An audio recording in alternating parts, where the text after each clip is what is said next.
Değişti hayatım bir bakışınla,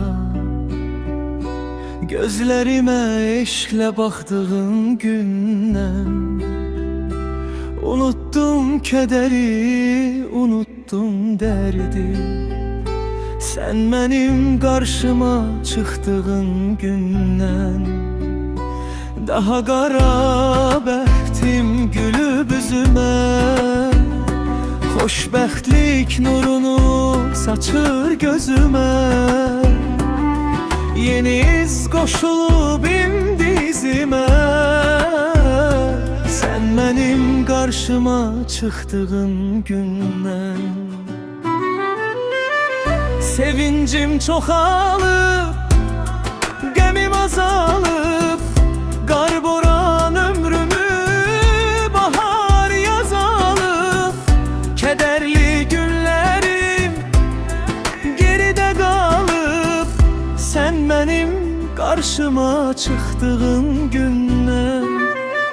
Sevincim çoxalıb, gəmim azalıb, qar boran ömrümü bahar yaz alıb.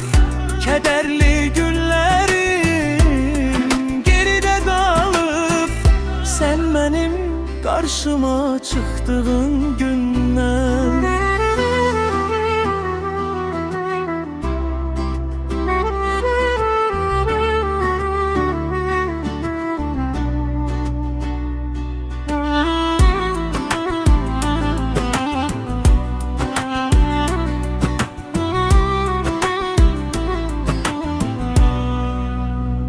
Senin kadar hiç kim sevmedi beni. Allah mı gönderdi semadan seni? Yeniden dirilttin ruhen öleni.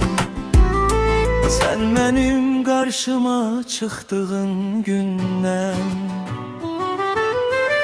Sevincim çoxalıb, qəmim azalıb, qar boran ömrümü bahar yaz alıb.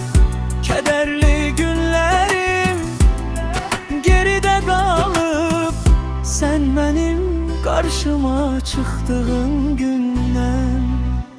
Sevincim çoxalıb, qəmim azalıb, qar boran ömrümü bahar yaz alıb. Kederli günlerim geride kalıp, sen benim karşıma çıktığın günden.